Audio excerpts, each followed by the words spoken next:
As thousands gather in Los Angeles to say goodbye to Michael Jackson, we spent most of the show remembering the life of the King of Pop. But what will his legacy be in the months and years to come? Joe Levy is the editor-in-chief of Maxim magazine, and Touré is in Los Angeles. He is an NBC contributor who also writes for Rolling Stone magazine. Hello to both gentlemen. Hi. Joe, it's interesting when you think of Michael Jackson because he's like, there are two parts of him. There's the controversial part, and then there's the music part. What is it that you think Michael Jackson will ultimately be remembered the most for? Wow, remembered the most. I suppose he will be remembered the most for the music, but it's so difficult to disentangle the music from the life. You know, it's almost impossible now.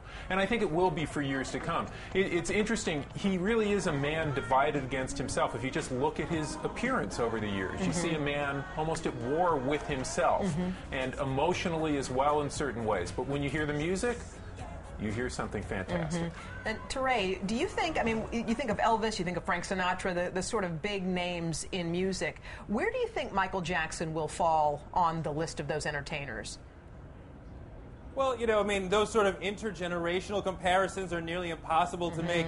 But, you know, and I just saw Reverend Jackson out in the street, and he said Sammy Davis Jr. was the world's greatest entertainer before the Beatles, not Sinatra. So Michael Jackson supersedes those people. I mean, he's a full complement player. Singing, dancing, choreographer, producing, showman, magician. He's giving you everything, and pop hits in disco, soul, rock, funk with Dangerous, you know, ballads, up-tempos. He's giving you every part of a show, of an entertainer that you want from them. So, I mean, you know, you have to put him at the top, if not right near the top. Certainly the greatest of his generation, with tremendous competition from Prince, Madonna, Bruce Springsteen, a couple of others. But, you know, I mean, an extraordinary career. He also broke the color barrier at MTV, which they didn't. MTV was not playing black artists at all. They were adopting a white rock format. Right. And because Thriller was so popular, and because Walter Yetnikoff at CBS said, we love Michael Jackson and we believe in Michael Jackson so much that we're going to hold back all of our artists unless you put on Michael Jackson.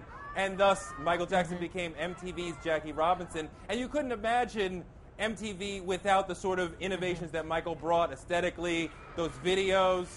He really spared no expense on those You know what's interesting, too, Joe? I've been looking at some of the video of people who are mourning Michael Jackson and celebrating him. Young people knowing the words to those songs. They weren't even born. Yeah, that's right. That's interesting. So you know, and so many of the contemporary performers right now. You look at people like Usher. You look at people like Kanye West. These young hit makers now. They were barely born when Thriller was out. That gives you a sense of how important Michael's music has remained across generations, and it's an important point, and Touré was just making it. Michael was a generational uniter. He was a music uniter. It didn't matter, as he liked to put it, if you were black or white. It didn't matter when it came to loving his music. It didn't matter whether you liked rock or whether you liked soul, whether you were into disco or funk or hip-hop. It was all there in that music, and it became a quintessential part of the 1980s. That was what it was. You crossed boundaries.